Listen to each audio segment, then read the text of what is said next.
말이 있었습니까? 사무엘이 마지막 유언과도 같은 말씀을 하죠. 사무엘이 마지막 유언과도 같은 말씀을 하면서 야, 내가 사역하는 동안, 내가 사사로 있는 동안 부정한 것이 있었느냐, 또 내가 재판 받을 만한 것이 있었느냐, 그런 얘기를 하면서 이 이스라엘을 재판대에 올리며 뭐라고 얘기합니까? 먼저 영적인 간음, 영적인 바람을 조심해야 된다. 이것 때문에 우리의 선조들이 망했고, 이것 때문에 이스라엘이 망했으며, 이것 때문에 사사기, 이가봇, 영광이 떠나는 시대가 있었다. 그러니 우리는 이것을 하면 안 된다라는 마지막 잔소리를 하면서 23절, 12장 23절, 나는 너희를 위하여 기도하기를 쉬는 죄를 여호와께 결탄코 범하지 않겠다.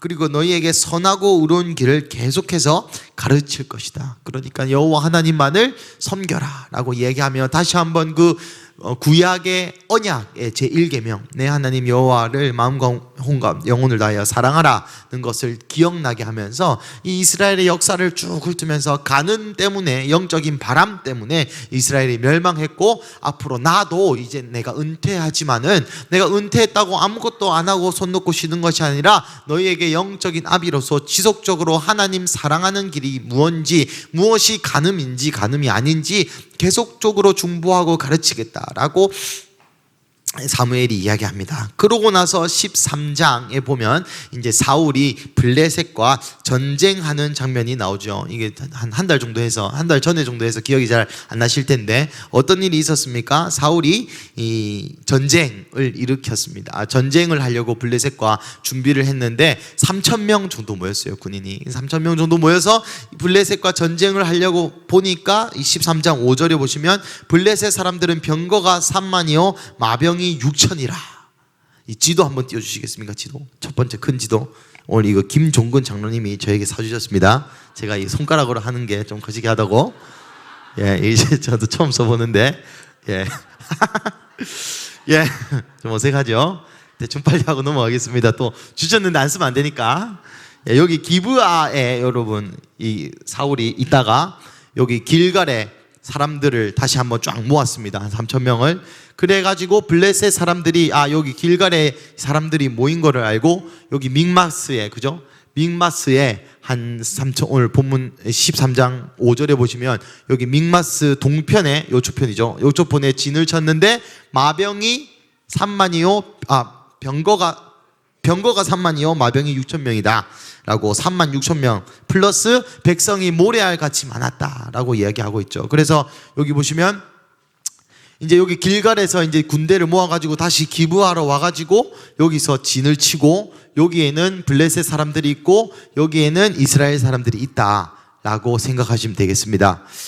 그래서 이제 전쟁을 하려고 기다리고 있는데 어떤 일이 일어납니까? 요 길갈에서 사람들을 모았습니다. 사람들을 모으고, 아직 절로 가기 전에 길갈에서 사람들을 모아가지고 이제 전쟁을 하려고 하고 있는데 사무엘이 야, 내가 7일 만에 갈 건데 7일 동안 거기서 기다려라. 내가 여호와께 제사를 드리고 나서 너희가 전쟁을 해야 한다라고 사무엘이 이야기한 것을 기다렸습니다. 그런데 7일을 지나도 사무엘이 오지 않자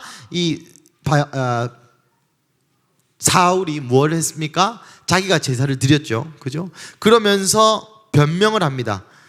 당신이 안 와서 그렇고, 백성은 내게서 흩어지고, 블레셋 사람들 믹마스에 모였고, 그럴듯한 변명을 들여서 하나님의 예배를 소홀히 하는, 그럴듯한 인정할 만한 합리적인 현실의 이유가 있는 등등등 수많은 이해할 만한 변명들을 대어가면서 하나님을 두 번째 우선순위에 놓는 것을 이제 예배를 자기가 집전함으로써 드러난 것이죠. 그래서 이 사무엘이 와가지고 이제 망할 거다라고 나름 저주 아닌 저주를 하고, 그 예배가 끊어지니까 백성이 3,000명이 있었는데 몇 명이 남았습니까? 600명만 남았다. 그리고 나서 이제 전쟁을 하러 여기 지도 어디 갔습니까? 네, 여기 보시면 사무엘과 백성들이 떠납니다. 3,000명이 모였었는데 이제 600명만 남아가지고 이제 여기 기브아에 여기 있다라고 이해하시면 되겠습니다. 그래가지고 제가 빼먹은 거 없죠. 제가 빨리 하려다 보니까. 그래서 이제 여기 보면 게바 보이십니까? 게바. 이제 저기에 이제 이 싸움을 시작하는 본문이 오늘 14장 본문입니다. 예, 이제 꺼주시면 됩니다. 이제 꺼주시고, 예, 그런 상황이다. 그래서 전쟁을 한번 하는데 이깁니다. 이 요나단이 먼저 그 이전에 1000명을 데리고 가가지고 때려 부수고 이기고, 그 다음에 제가 말씀한 13장이 있었다. 그리고 14장으로 돌아와서 좀 전쟁이 소강 상태에 접어들고 나서 오늘 14장 1절에서 5절 말씀 한번 읽어보겠습니다. 14장 1절에서 5절 말씀 시작. 사무엘의 아들 요나단이 자기의 무기를 든 소년에게 이르되 우리가 건너편 블레셋 사람들의 부대로 건너가자 하고 그의 아버지에게는 아뢰지 아니하였더라. 사울이 기브와 변두리 미그론에 있는 성료 나무 아래에 머물렀고 함께한 백성은 600명 가량이며 아이아는 에봇을 입고 거기 있었으니 그는 이가봇의 형제 아이두베 아내르요 비느하스의 손자요 실로에서 여호와의 제사장이 되었던 엘리의 증손이었더라. 백성은 요나단이 간 줄을 알지 못하니라. 요나단이 블레셋 사람들에게 건너가려 하는 어기 사이 이쪽에는 험한 바위가 있고 저쪽에도 험한 바위가 있는데 하나의 이름은 보세스요 하나의 이름은 세네라. 한 바위는 북쪽에서 믹마스 앞에 일어섰고 하나는 남쪽에서 게바 앞에 일어섰더라. 예, 우리 아까 지도 한 번만 다시 띄워주시겠습니까? 제가 아까 설명을 빠뜨린 거 있는데 여기서 사람들이 모여가지고 이 게바에서 전쟁을 한번 합니다. 그래서 이기고 나서 길갈로 가서 그런 일이 있었다. 그리고 나서 다시 오늘 본문의 1절에 보시면 2절에 보시면 기브아 변두리, 저기 기브아가 여기 보이십니까? 맨 밑에. 예, 기브아 변두리에서 이 길갈에서 예배를 사울이 직접 드리는 거 보고 이거 안 되겠다 싶어가지고 사람들이 다 떠나고 이제 600명만 나와서 기브아에 딱 있었습니다. 예, 이 지도는 없어도 됩니다. 나중에 또 띄워주십시오. 오늘 14장 1절에서 5절 말씀해 보시면 이 사울의 아들 요나단이 자기의 무기 든 소년에게 이르되 우리가 건너편 블레셋 사람들의 부대로 가자 라고 이야기합니다. 오늘 4장의 말씀을 여러분 한번 보시면 이 다음 세대의 돌파와 이 아비 세대의 만류라고 요약할 수 있겠습니다. 이 사울의 아들이었던 요나단이 용기를 가지고 이 여러분 600명 3000명 남았는데 거기다가 600명밖에 안 되고 블레셋 사람들은 몇 명이었습니까? 못해도 36,000명. 그런데 이 사울이 요나단이 자기 무기든 자, 이 무기든 자라는 소년이라고 표현하는 이 소년이라는 단어가 0세에서 15세 사이입니다. 그러니까 이때 당시에 요나단의 나이가 20세에서 30세 사이예요. 그러니까 20세 정도 되는 청년이 이 청소년 한 명 데리고 36,000명의 병거에 쳐들어가자 라고 얘기하는 겁니다. 참 무모해 보이죠. 하지만 용기가 가상합니다. 그래서 그 쳐들어가는 내용인데 오늘 본문의 5절 보시면 4절 5절 보시면 요나단이 블레셋 사람들에게 건너가려 하는 어기 사이 이쪽에는 험한 바위가 있고 저쪽에도 험한 바위가 있는데 하나의 이름은 보세스요 하나의 이름은 세네라. 하나는 북쪽 믹마스 앞에 일어섰고 하나는 남쪽 게바 앞에 일어섰더라. 믹마스는 아까 말한 것처럼 믹마스 동쪽에 블레셋이 있고 게바는 이 요나단이 처음 전쟁을 해서 이긴 데입니다. 그 주변에 보세스와 세네, 여러분 보세스는 수렁이라는 뜻이고 세네는 가시덤불이라는 뜻입니다. 다음 세대가 이 무모한 적 36,000명의 거인 36,000명의 그 대군을 2명 갖고 싸우려는 이 무모한 도전 앞에는 가시덩굴과 수렁이 있었다라는 말입니다. 여러분, 이 젊은이들에게 권면하고 또 축복하고 싶은 말씀은 영적인 돌파가 있기 전에는 수렁과 가시덤불이 있습니다. 이 고통 없는 왕관은 없다라는 말이 있죠. 우리가 어떤 영적인 수준을 뚫기 위해서, 우리가 어떤 일상에서의 하나님 나라를 이루기 위해서 우리가 생각하는 이 다음 시즌, 다음 단계, 높은 위치, 여러분이 어떻게 표현하시던 간에 그러한 고지를 점령하기 위해서는 가시덤불과 수렁이 반드시 있을 것입니다. 왜냐하면 사탄이 바보가 아니거든요. 어둠의 나라가, 하나님의 나라가 강성한 만큼 강성하여진다라는 표현이 있습니다.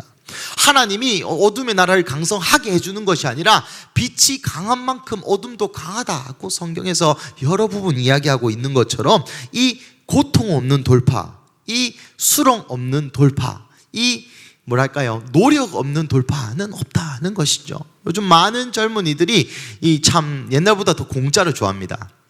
다 잘 됐으면 좋겠어요. 되는 게 그냥 다 잘 됐으면 좋겠습니다. 이것도 이렇게 하면 되고, 이것도 생각한 대로 되고, 이것도 생각한 대로 되고. 그런데 그런 게 우상이라고 저는 좀 생각합니다. 수고하지 않은 소출을 먹는 걸 하나님 안 기뻐하십니다. 자기가 투자하지 않고 자기의 손으로 노력하지 않는 것에 대해서 얻는 것을 주님께서 기뻐하시지 않는다는 것을 우리 다음 세대로 하여금 좀 깨달았으면 하는 마음이 약간 있습니다. 우리 5절부터 7절 읽어보겠습니다. 6절부터 7절 읽어보겠습니다. 시작. 요나단이 자기의 무기를 든 소년에게 이르되 우리가 이 할례받지 않은 자들에게로 건너가자. 여호와께서 우리를 위하여 일하실까 하노라. 여호와의 구원은 사람이 많고 적음에 달리지 아니하였느니라. 무기를 든 자가 그에게 이르되 당신의 마음에 있는 대로 다 행하여 앞서 가소서. 내가 당신과 마음을 같이하여 따르리이다.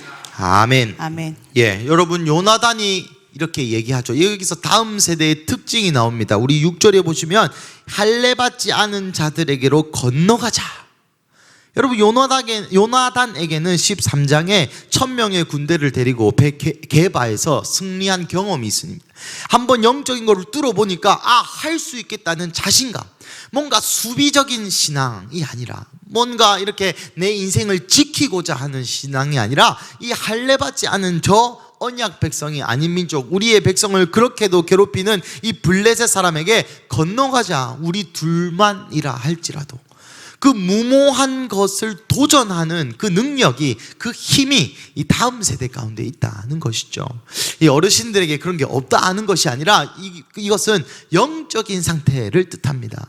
여러분 한번 생각해 보십시오. 내가 지금 그래 잘 지키고 있는 거 좋게 하고 여기서 뭔가 이렇게 잘 보듬고 이런 영적인 상태와 이런 기도의 방향이 있으시다면 그분은 죄송하지만 나이가 어리던 많던 상관없이 늙은 것입니다.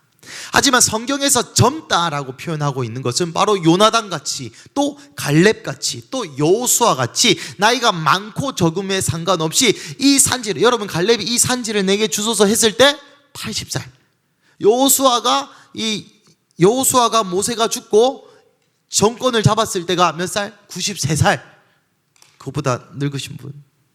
93살에 7년 동안 전쟁을 했습니다. 근데 여호수아의 전쟁은 제가 설교한 바와 같이 그냥 여호수아 이렇게 93살 할아버지 이렇게 해가지고 그래 싸워라, 니 여기로 가고 니 여기로 가고 장기말 두듯이 그렇게 한 게 아니라 여호수아는 93살에 맨 앞줄에서 싸웠습니다.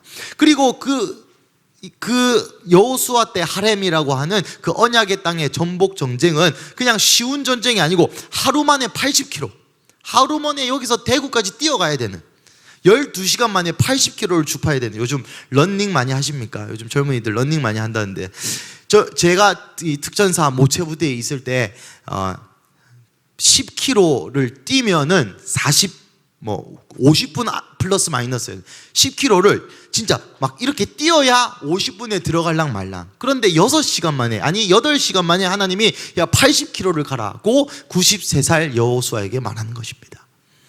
힘들죠. 그때 뭐 말을 탔겠습니까? 산지에서. 그런 것처럼 오늘 본문의 요나단은 이 젊은 이의 마음으로 무언가를 도전하고 공격적인 그러한 신앙을 가지고 있었다라는 것이죠. 여러분 우리도 젊게 사시기를 축복합니다. 우리 좌우의 사람들 보고 이렇게 얘기할까요? 젊네. 젊네. 여러분 여호수아보다 어리다면 80km를 뛸 수 있습니다. 여호수아보다 어리다면 우리도 아직까지 우리에게 오지 않은 약속의 땅을 위하여 힘써 귀경할 수 있는 나이다 라는 것이죠. 두 번째, 이 젊음의 특징, 다음 세대의 특징은 사람이 많고 적음에 달리지 아니하였느니라는 또한 요나단의 고백이 있습니다. 무슨 말이냐? 재지 않는다라는 것이죠. 여러분 생각해 보십시오. 3,000명에서 분위기 좋았습니다. 한번 이겼습니다. 근데 자기 아빠가 지금 뭐 했습니까? 제사 지내다가 사람들 떠나고 사무엘에게 저주받고 600명밖에 안 남았습니다. 근데 지금 요나단이 하는 일이 야 니랑 내랑 저기 한번 가보자. 하나님 감동이 좀 드는 것 같은데 그렇게 한번 해보자 라고 얘기할 수 있는 그 재지 않는 신앙이 있다라는 것이죠. 계산하지 않는 시장. 야, 블레셋 사람들이 36,000명이니까 우리가 2명이니까 야, 이거 택도 안 되겠다, 가지 말자. 나중에 보면은 수비대 20명 가량을 죽였다라고 표현하고 있는데, 야, 우리가 2명이고 쟤네가 20명인데 우리가 어떻게 좀 해볼까라고 생각하지 아니하고 사람이 많고 적음에 달리지 않았다.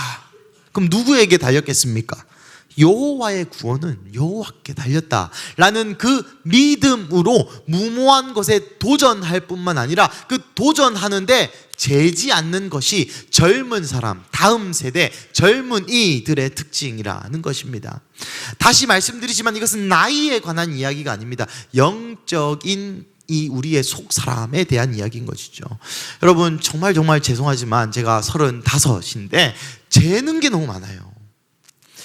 이렇게 하면 1, 2, 3, 4, 5, 6, 7 생각이 한 0.04초 만에 됩니다. 내가 이걸 했을 때에 대한 결과물과 드는 비용과 이거, 그죠?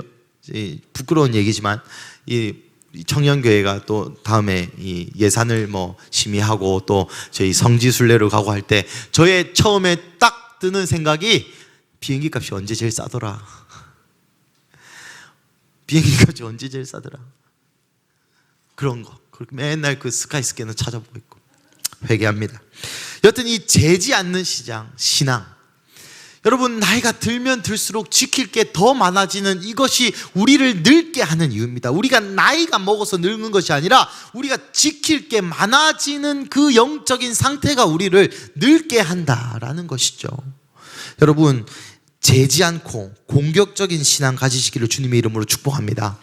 7절에 보시면 무기 든 자, 아까 말했던 그 10대 청소년이 이르되 당신의 마음이 있는 대로 다 행하소서. 내가 당신과 마음을 같이하여 따르리이다.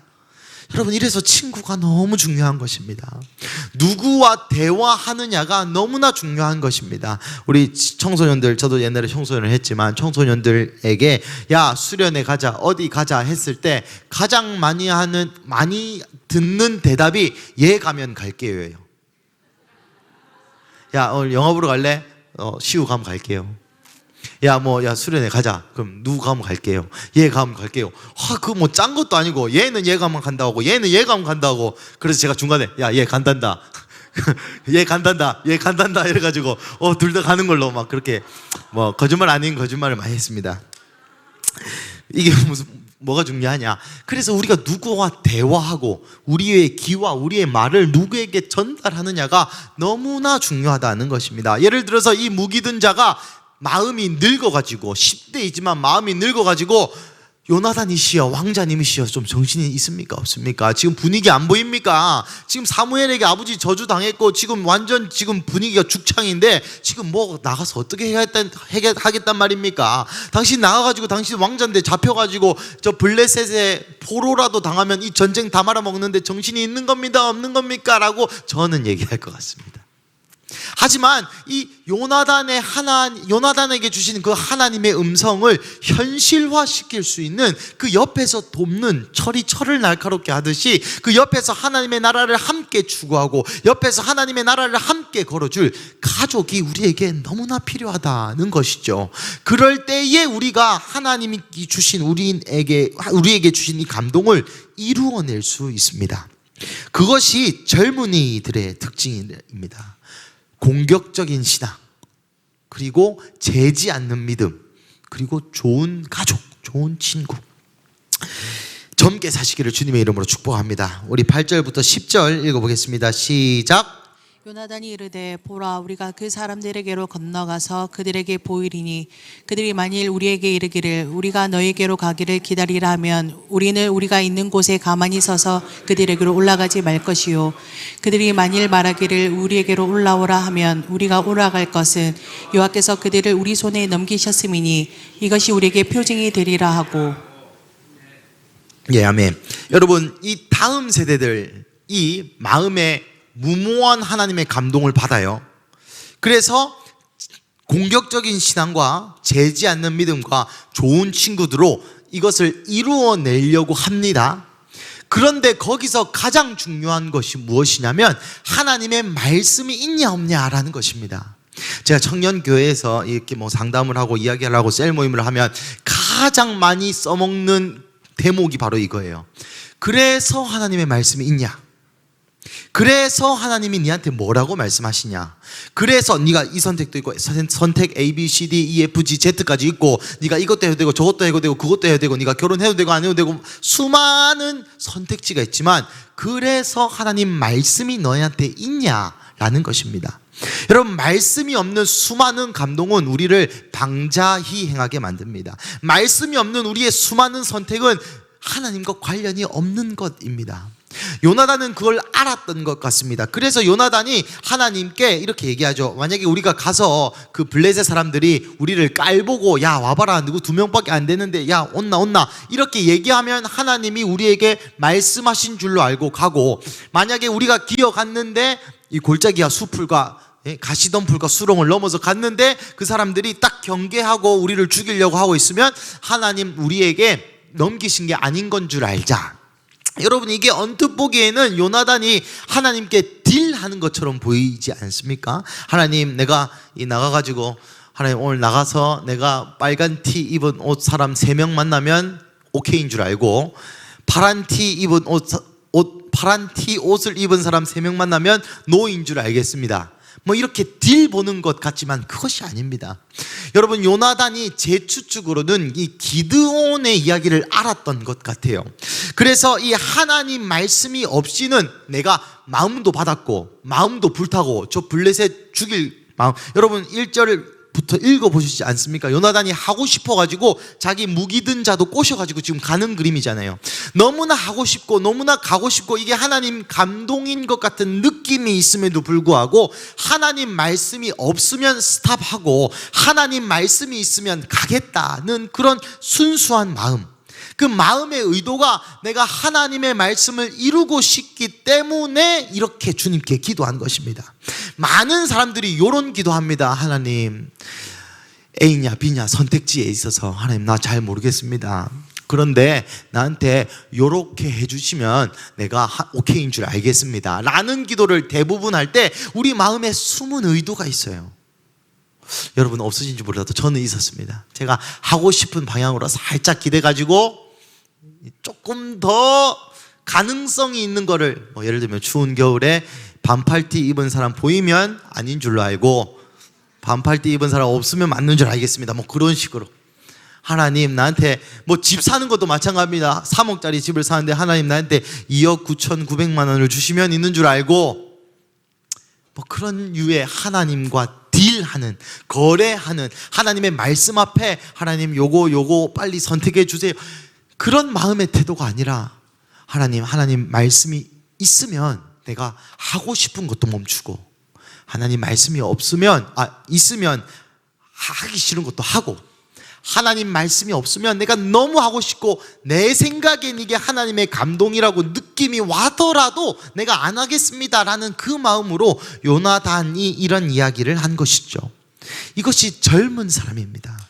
마음이 젊은 사람, 영적인 상태가 젊은 사람. 11절부터 15절까지 한번 읽어보겠습니다. 시작. 보라, 히브리 사람이 그들이 숨었던 숨었던 구멍에서 나온다 하고, 그 부대 사람들이 요나단과 그의 무기를 든 자에게 이르되 우리에게로 올라오라, 너에게 보여줄 것이 있느니라한지라. 요나단이 자기의 무기를 든 자에게 이르되 나를 따라 올라오라, 여호와께서 그들을 이스라엘의 손에 넘기셨느니라 하고, 요나단이 손발로 기어 올라갔고 그 무기를 든 자도 따랐더라. 블레셋 사람들이 요나단 앞에서 엎드러짐에 무기를 든 자가 따라가며 죽였으니, 요나단과 그 무기를 든 자가 반나절 같이 땅 안에서 처음으로 쳐 죽인 자가 20명 가량이라. 들에 있는 진영과 모든 백성들이 공포에 떨었고 부대와 노략군들도 떨었으며 땅도 진동하였으니 이는 큰 떨림이었더라. 그래서 요나단이 떨리는 마음으로 거기 구멍에서 나와서 가까이 갔습니다. 아니나 다를까 블레셋 사람들이 그 사람들을 얕보고 야 올라와봐라, 우리가 얼마나 대단한지 보여줄게 라고 이야기합니다. 그래서 요나단이 아싸 했겠죠. 하나님 말씀하셨구나. 그래서 가서 신기한 일이 일어납니다. 여러분 13장 22절 말씀 보시면 싸우는 날에 사울과 요나단과 함께한 백성의 손에는 칼이나 창이 없고 오직 사울과 그의 아들 요나단에게만 있었다라고 이야기하고 있습니다. 그러니까 여러분 무기든 자만 무기가 있고 지금 요나단은 무기가 없어요. 요나단 사울 무기가 두 개밖에 없었는데 한 개 지금 무기든 자가 들고 있고, 요나단은 무기 없이 올라갔는데 어떤 일이 일어났습니까? 12절에 보면 요나단이 무기든 자에게 13절에 보면 요나단이 손발로 기어 올라갔고 그 무기든 자도 따라더라. 블레셋 사람들이 요나단 앞에서 엎드려지매. 그 무기 없는 요나단이 딱 그 소초 같은 데였겠죠. 20명 가량을 쳐 죽었으니까 소초 같은 데 딱 들어가자마자 어떤 일이 일어났습니까? 사람들이 꼬꾸라졌습니다. 신기하죠? 안 신기합니까? 요나단이 뭔 일을 해서가 아니라 거기에 하나님의 임재, 하나님의 말씀에 수종든 사람들에게 하나님의 임재가 있기 때문에 그 임재가 사람들을 엎드려뜨리게 만들고 옆에 뒤늦게 올라온 이 칼 든 사람이 야 죽이라 해서 죽이고 그렇게 해서 20명 가량을 쳐 죽인 것입니다. 사랑하는 가족 여러분, 우리의 다음 세대 젊은 사람들이 겪는 인생이 바로 이러한 인생이라는 것입니다. 여러분 방금 말씀드린 것처럼 여기 20명은 다 무장한 사람들이었고 여기는 칼이 한 자루. 그런데 무모한 하나님의 말씀에 하나님 말씀이 있고 그 무모한 것, 불가능해 보이는 것에 대해서 순종하였을 때 겪는 표적과 이사가 있다라는 것입니다. 우리의 인생도 이러한 인생 사시기를 주님 간절히 축복합니다. 우리의 인생이 더 이상 수동적으로 무언가를 지키기 위해서 무언가를 나아지게 하기 위해서 무언가를 보수하고 유지하기 위해서 살아가는 것이 아니라 하나님의 나라를 확장하기 위해서 하나님의 말씀을 듣고 그 말씀이 내 마음에 감동이 되고 그게 진짜 하나님의 말씀이라고 공인되면 그 말씀을 가지고 나아가서 기도하고 나아가서 전도하고 나아가서 세상에 하나님의 말씀을 퍼뜨렸을 때에 이러한 기적을 경험하는 인생이야말로 하나님께서 우리에게 다시 도전하시는 인생이라는 감동이 있습니다. 요즘 이 청년들이랑 또 이야기를 하다 보면 제 마음 안에 그런 감동이 듭니다. 하나님께서 이제는 우리를 이 다음 단계로 올리신다. 옛날에는 요 정도 죄짓고 요 정도 거룩하고 요 정도 했으면 괜찮았는데 이제는 이것보다 더 해야 되고 더 해야 되고 더 해야 될 때가 가까이 오고 있음을 느낍니다.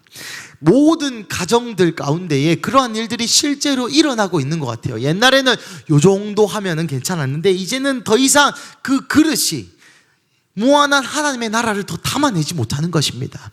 그 무한한 하나님의 계획을 담아내지 못하는 것이에요. 이 부산의 부흥, 가정의 부흥, 우리가 생각하는 영적인 돌파가 우리 이 바브의 해에 장막터를 넓히고 줄을 넓게 하고 마음을 찢는 그 수렁과 가시덤불을 통과하여서 이제는 또 다른 영적인 고지를 넘어야 될 때가 왔다는 것입니다. 그러기 위해서 우리가 대적해야 될 넘버원 대적이 우리 안에 있는 영적인 늙음입니다. 다 안다고 생각하는 것들, 다 해봤다고 생각하는 것들, 그러한 치기 어려 보이는 다음 세대를 바라보면서 그러지 말라고 얘기하고 싶은 이 영적인 꼰대스러움을 버려야 한다는 것이죠. 그것이 실제적으로 오늘 본문에 계속 나오고 있습니다. 우리 16절부터 20절까지는 읽지 않겠습니까? 16절부터 20절까지 한번 읽어보겠습니다. 그 영적인 꼰대스러움이 이제 사울을 통해서 드러납니다. 시작. 베냐민 기브아에 있는 사울의 파수꾼이 바라본즉 허다한 블레셋 사람들이 무너져 이리저리 흩어지더라. 사울이 자기와 함께한 백성에게 이르되 우리에게서 누가 나갔는지 점화하여 보라 하여 점화한즉 요나단과 그의 무기를 든 자가 없어졌더라. 사울이 아이에게 이르되 하나님의 궤를 이리로 가져오라 하니 그때 하나님의 궤가 이스라엘 자손과 함께 있음이니라. 사울이 제사장에게 말할 때에 블레셋 사람들의 진영에 소동이 점점 더한지라. 사울이 제사장에게 이르되 내 손을 거두라 하고 사울과 그와 함께한 모든 백성이 모여 전장에 가서 본즉 블레셋 사람들이 각각 칼로 자기의 동무들을 침으로 크게 혼란하였더라. 아멘. 아멘. 여러분 사울이 뭔 짓을 했습니까? 아히야, 이가봇의 손자였던 이가봇의 후손이었던 이 아히야, 그 당시 제사장에게 가서 하나님의 법궤를 들고 와라. 자기 아들 없어진 거 발견하고 야 가서 하나님 법궤 들고 와라 전쟁하자. 여러분 이 전장에 무슨 일이 있었습니까? 회개하지 않는 에베네셀 하나님의 도우심, 미스바가 없는 그 에베네셀을 기대했다가 법궤가 뺏겨가지고 돌고 돌아가지고 이제 곧 기럇 여아림 큰숲교회 작은 숲들의 마을 도시에 왔는데 또 이 사람이 이 이성의 끈을 읽고 이 사울이 이 영적인 꼰대스러움을 다시 한번 발현해서 다시 내 전쟁해야 되니까 하나님 와서 도와주세요. 다시 내가 이거 꼭 돌파해야 되니까 내 아들 구해내야 되니까 하나님 다시 오세요 라고 이야기하는 것입니다. 그런데 또 웃긴 것이 그 말을 할 때에 여러분 오늘 본문에 보시면 사울이 제사장에게 야 가서 하나님이 걔 가져온나 라고 이야기할 때에 블레셋 사람들의 진영에 소동이 있었습니다. 뭔 일이 일어나고 있었습니다. 그 일이 밤절에 나오죠. 자기끼리 서로 죽이고 있었다라는 것입니다. 이 요나단이 한 일 때문에 그거를 사울이 보고 하나님 없어도 잘 될 것 같으니까 네 손을 두라. 걔 필요 없다. 안 가져와도 되겠다. 이것이 바로 영적인 늙음입니다. 우리가 하나님 필요할 때 갖다 쓰는 거, 우리가 고될 때 물론 여러분 상하고 통에 자복하는 마음을 하나님이 거절하지 않으십니다. 하지만 우리 마음에 있는 그 기저에 하나님을 이 도깨비 방망이스럽게 사용하고 싶어하는 그 마음, 하나님을 경히 가볍게 여기는 그 마음, 그것은 동일하게 다음에 또 나옵니다. 사울이 또 그런 일들을 하거든요. 그러니까 이 아비 세대의 이 꼰대스러움, 아비 세대의 영적인 질겨짐과 늙음, 이것을 잘라버려야 한다라는 것이죠. 우리 21절부터 23절 읽어보겠습니다. 시작. 전에 블레셋 사람들과 함께하던 히브리 사람이 사방에서 블레셋 사람들과 함께 진영에 들어왔더니 그들이 돌이켜 사울과 요나단과 함께한 이스라엘 사람들과 합하였고 에브람 산지에 숨었던 이스라엘 모든 사람도 블레셋 사람들이 도망함을 듣고 싸우러 나와서 그들을 추격하였더라. 여호와께서 그날에 이스라엘 구원하심으로 전쟁이 베다원을 지나니라. 이 히타 좀 꺼주십시오. 그와 완전 상반되기 21절부터 23절에 어떤 일이 일어납니까? 요나단과 그 무기든 자의 연합함, 하나님 말씀의 순종함을 통해서 어떤 일이 일어납니까? 배신했던 자들이 돌아오고 숨었던 자들이 돌아옵니다. 블레셋과 함께했던 진영에 돌았던 사람이 돌이켜 사울과 요나단과 함께하고 에브라임 산지에 숨었던 사람들도 다시 블레셋에. 이 사울은 영적으로 질겨진 사람 옆에는 어떤 사람만 남냐? 그 영광이 떠난 이가봇, 이름이 이가봇이었습니다. 한 제사장 이름이 이가봇의 손자가 남고, 하나님 나라를 추구하고 젊은 사람 곁에는 그 젊음이, 그 생명력이, 하나님을 사랑하고 하나님의 나라를 추구하는 이 마음이 전파돼서 배신되었던 자나 또 숨었던 자들이 그들의 정체성을 잡고 돌아오는 일이 있다라는 것이죠. 여러분, 제가 이집트에 갔다 와서 가장 크게 배운 것이 모세의 믿음을 통해서 이집트 사람들이 바다를 건넌 것이었다라는 것입니다. 이스라엘 사람들의 믿음 아닙니다. 모세의 믿음을 통하여 이스라엘 사람들이 바다를 건너는 경험을 했어요. 그 이스라엘 사람들이 어떤 사람들이었습니까? 바다를 건넜음에도 불구하고 불평불만하는 영적인 상태. 방금 열재앙 내려가지고 승리해서 구원해가지고 홍해 앞에 갖다 놨는데 거기서 또 불평불만하는 그냥 수준이 낮고 낮은 그 사람들에게 하나님이 이 모세라는 사람의 믿음을 통해서 바다를 건너가게 하는 기적을 경험케 하였다라는 것이죠. 요나단과 무기든 자의 믿음을 통하여서 무서워, 숨고, 안 할란다, 숨고, 못하겠다, 숨고, 현실이 이렇지, 나는 이렇게 할 수밖에 없지 라는 등등등 수많은 그럴듯한 변명을 가지고 있는 사람들에게 이렇게 살면 안 되겠구나, 이렇게 살아서는 안 되겠구나 라고 마음을 돌이켜 함께 전쟁하고 자기의 정체성을 회복하게 할 수 있는 사람, 그 사람이 바로 젊은 사람, 마음이 젊고 영적으로 젊고 속사람이 젊은 사람이다 라는 것입니다. 한동안 저도 불평 많이 했습니다. 진짜 얘는 이랬으면 좋겠고 쟤는 저랬으면 좋겠고 걔는 그랬으면 좋겠고 제가 또 짜다시기 잘 한다고, 그죠? 막 얘는 부족한 거를 어떻게 잘 메꿔 줄까? 어떻게 더 잘 이렇게 하나님 나라 추구하게 만들까 고민하고 생각하고. 하지만 여러분, 내가 그런 사람이 되면 됩니다. 내가 믿음이 커져가지고 나의 셀 전부를 바다를 건너게 해주면 되는 것이에요. 내가 믿음이 커져가지고 그 숨었던 사람에게 잔소리하는 것이 아니라, 그 배신했던 사람들에게 야 이 나쁜 놈아라고 지적질하는 것이 아니라, 그냥 무기 들고 하나님 말씀하시는 말씀 따라 2명이서 36,000명 때려 부수러 가면, 그러면 그 배신했던 자들, 그러면 그 잃어버렸던 자들, 숨었던 자들이 돌아오게 되는 것입니다. 그래서 나의 신앙, 우리의 신앙이 그렇게나 중요한 것이에요. 왜냐하면 하나님이 우리에게 맡긴 영혼이 있기 때문입니다. 우리의 믿음을 통하여 돌이켜야 할 영혼이 있기 때문이에요. 우리의 믿음을 통하여 죽음에서 생명으로 옮겨져야 되는 사람들이 이 명장동에만 해도 수두룩빽빽하게 있다라는 것입니다. 그런 믿음을 가지시는 우리 가족 되시기를 주님의 이름으로 축복합니다. 예, 우리 빨리 한번 나가고 있습니다. 24절부터 30절까지 읽어보겠습니다. 시작. 이날에 이스라엘 백성들이 피곤하였으니 이는 사울이 백성에게 맹세시켜 경계하여 이르기를 저녁 곧 내가 내 원수에게 보복하는 때까지 아무 음식물이든 먹는 사람은 저주를 받을지어다 하였음이라. 그러므로 모든 백성이 음식물을 맛보지 못하고 그들이 다 수풀에 들어간즉 땅에 꿀이 있더라. 백성이 수풀로 들어갈 때에 꿀이 흐르는 것을 보고도 그들이 맹세를 두려워하여 손을 그 입에 대는 자가 없었으나 요나단은 그의 아버지가 백성에게 맹세하여 명령할 때에 듣지 못하였으므로 손에 가진 지팡이를 끝을 내밀어 벌집에 꿀을 찢고 그의 손을 돌려 입에 대매 눈이 밝아졌더라. 그때 백성 중 한 사람이 말하여 이르되 당신의 부친이 백성에게 맹세하여 엄히 말씀하시기를 오늘 음식물을 먹는 사람은 저주를 받을지어다 하였나이다. 그러므로 백성이 피곤하였나이다 하니 요나단이 이르되 내 아버지께서 이 땅을 곤란하게 하셨도다.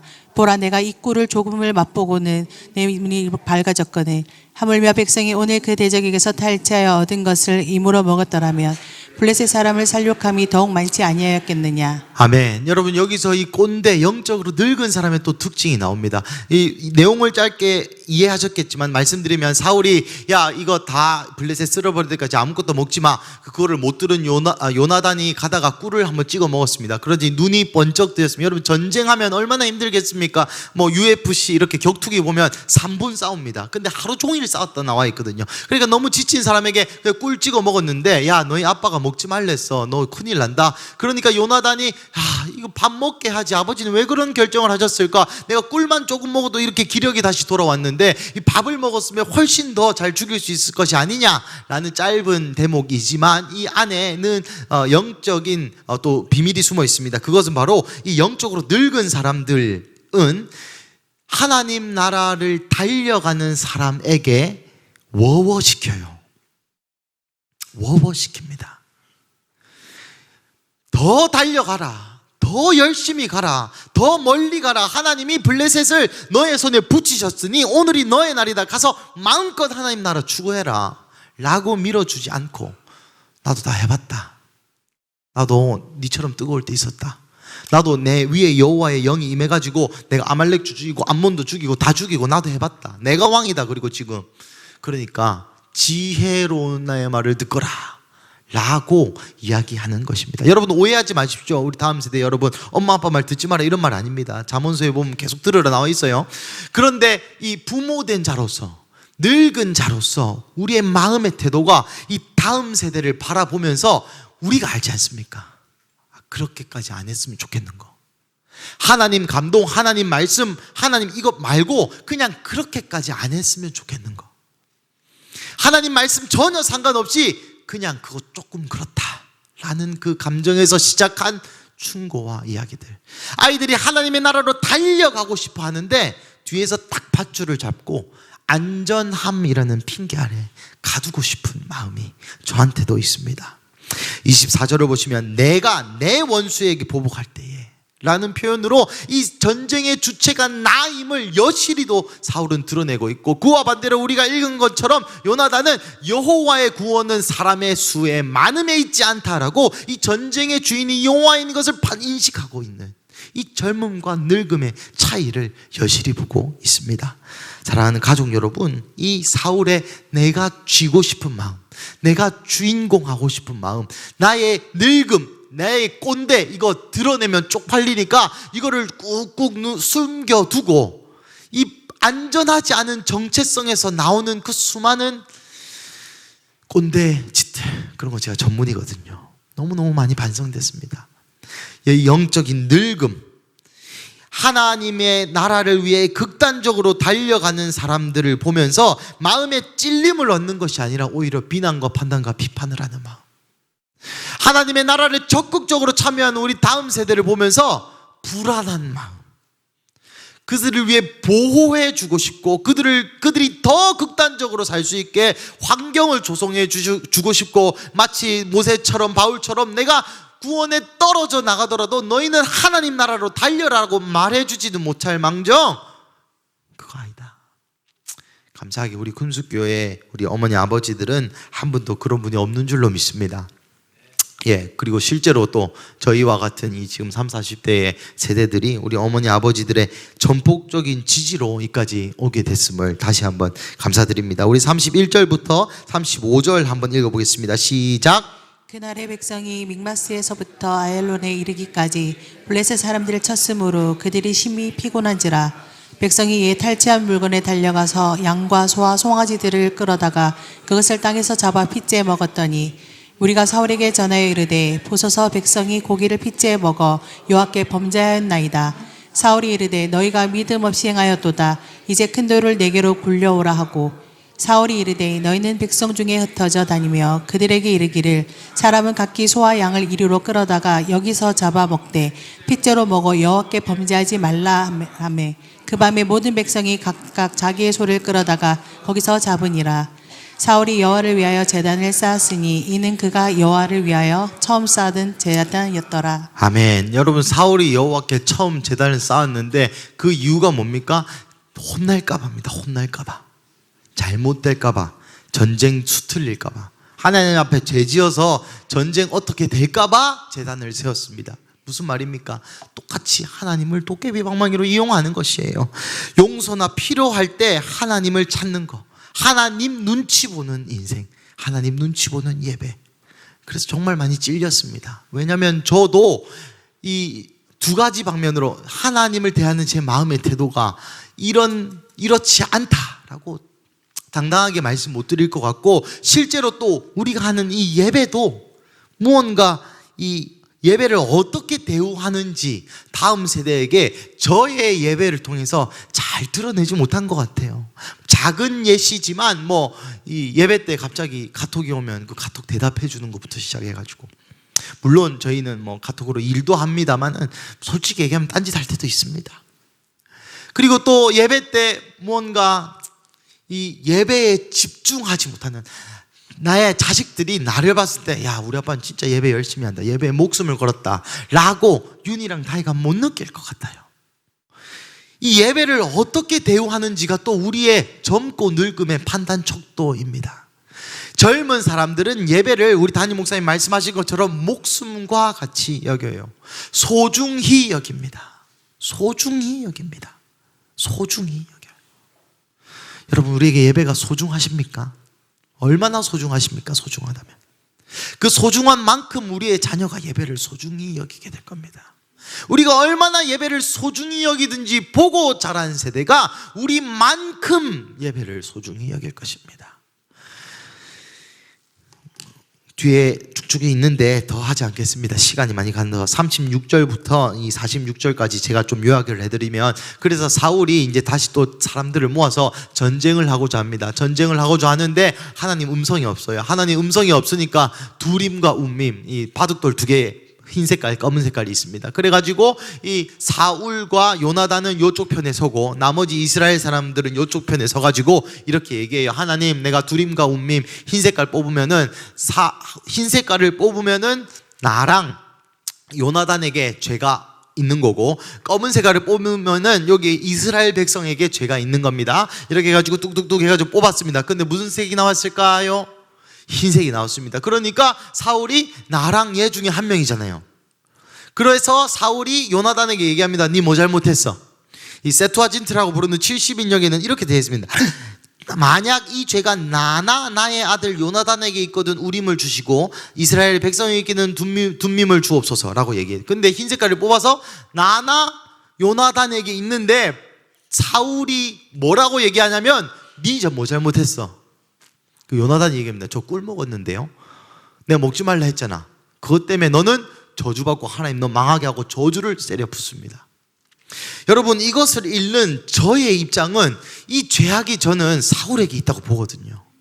사울 아니면 요나단인데 왜 하필 사울은 요나단이라고 얘기했을까요?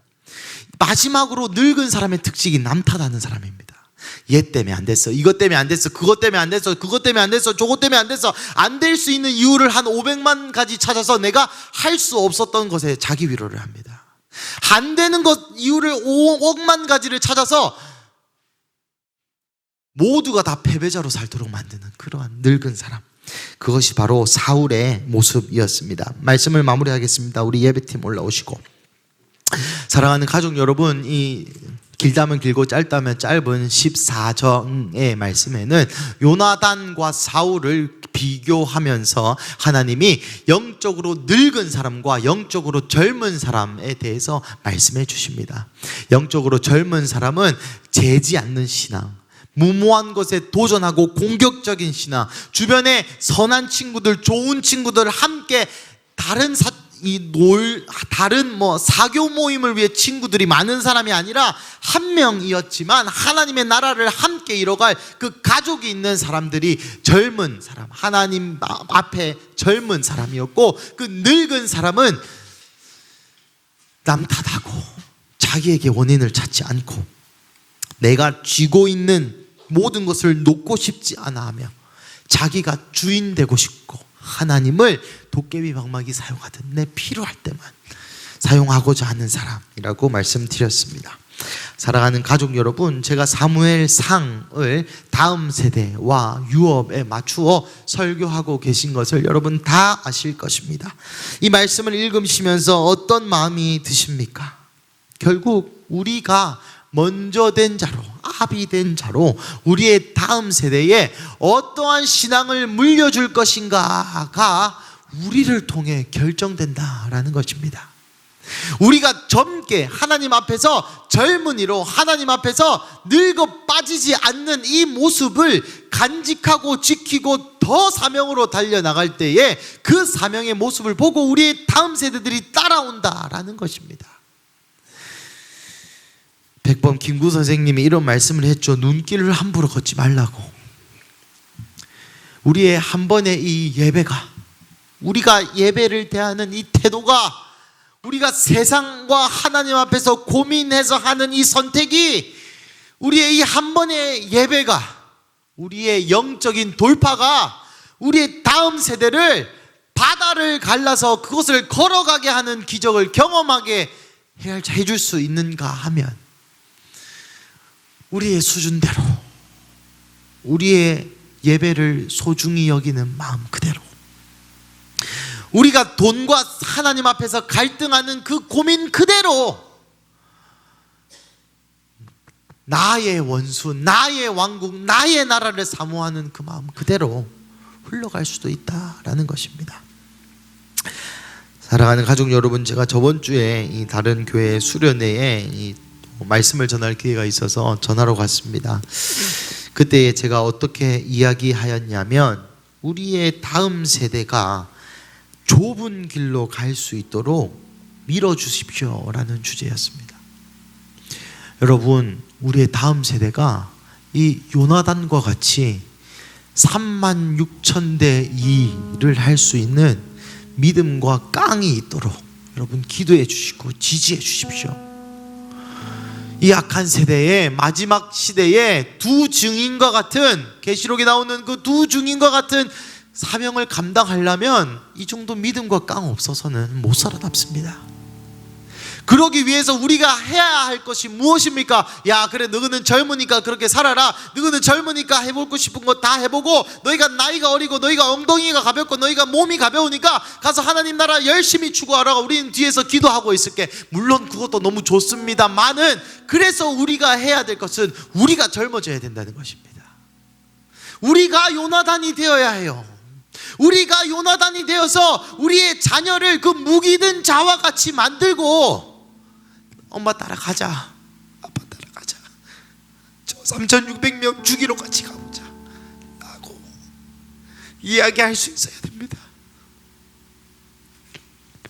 날이 감에 지키고 싶은 것들이 너무 많아집니다. 할 수 있는 것도 너무 많고요. 그렇지만 점점이 하나님을 극단적으로 추구했던 것들이 과거의 추억으로 남게 되는 인생의 발걸음을 돌이켜서 어제 있었던 일과 같이, 야, 아들아, 어제 아빠가 길거리에서 전도했는데 이렇게 거저졌다. 아들아, 어제 아빠가 길거리에서 전도했는데 이 사람 예수 믿었다. 아들아, 어제 아빠가 전 재산 헌금했다. 하나님이 우리 채워주실 거야 라고 이야기할 수 있는 믿음이 전달되어야 할 것입니다. 사랑하는 가족 여러분, 사무엘상 말씀을 계속 읽으면 읽을수록 이 믿음의 유업이 얼마나 소중한 것인가, 그리고 내가 전달해 줄 유업이 무엇인가 계속 고민하게 됩니다. 이제 특별히 이번 주에 저희 가족에게는 좀 특별한 주간입니다. 11일에는 저랑 아내 결혼기념일이고, 12일은 저희 목사님 사모님 결혼기념일이고, 15일 내일은 제 생일이고, 그래서 이 가족에 대해서 묵상하고 기도하고 뭐 그런 시간이 많았었더랬습니다. 그러면 그럴수록 저희 할아버지 때부터 얼마나 하나님을 잘 섬겼는지, 저희 중조부 때부터, 할아버지 때부터, 저희 어머니 아버지부터, 그리고 저까지 이제 윤희에게 이 신앙을 물려줘야 되는데, 윤희가 목사 됐으면 좋겠는 마음도 있고 안 됐으면 좋겠는 마음도 있어요. 윤희가 하나님 나라 극단적으로 사랑했으면 좋겠는 마음 너무 99.4% 있고, 한 6% 정도는 그렇게 고생 안 했으면 좋겠는 마음도 있습니다. 하지만 우리가 아비 세대로서 늙지 않아야 우리의 다음 세대도 늙지 않습니다. 좁은 길로 가는 바울을 보면서, 야, 이게 맞다. 40대에서 한 대 감한매를 5번 맞고 태형을 3번 맞고 돌로 쳐 죽이는 것을 4번 당해도 그 길이 맞다 라고 이야기해 줄 수 있는 그런 어른, 그런 젊은 아비 어미가 이 시대에 너무나도 필요한 것 같습니다. 우리 중고등부 아이들과 우리 영아부 유아부 어린이 교회가 무엇을 보고 자라겠습니까? 우리의 기도하는 모습, 우리가 예배를 얼마나 소중히 여기는 모습, 우리가 성경을 얼마나 사랑하는 그 모습, 우리의 집에서 예배하고 우리의 갈등과 수많은 선택 속에서 하나님을 선택하는 그 모습, 힘들지만 손이 발발발 떨리지만 잘 모르겠지만 그래도 예수님 사랑하는 그거 보고 이 다음 세대가 우리의 발걸음을 걷지 않겠습니까? 이 시간 함께 기도하십시다. 이 시간 함께 기도할 때 먼저는 이렇게 기도했으면 좋겠습니다. 하나님, 이 다음 세대가 달려가매 우리의 사명이 멈추어져서 후원하는 것이 아니라 이 다음 세대와 함께 뛸 수 있는 영적인 젊음을 우리에게 허락하여 주시옵소서. 하나님을 사랑했던, 하나님을 극단적으로 섬겼던 모든 이야기들이 추억으로만 남지 않고, 내가 어제 철회하고 어제 헌금하고 어제 전도하고 어제 기도했던 그 신선한 기름 부음이 우리 다음 세대에 흘러 들어가서 나도, 우리의 다음 세대도 함께 하나님의 나라를 추구하는 그 젊은이가 되게 하여 달라고, 우리의 모든 영적인 늙음과 영적인 질겨짐과 영적인 꼰대로움을 여러분은 회개하시고, 하나님 이 시간 다시 우리의 마음에 신선한 기름 부음을 주시옵소서 하고 우리 주여 부르시고 함께 기도하시겠습니다. 기도하겠습니다. 주여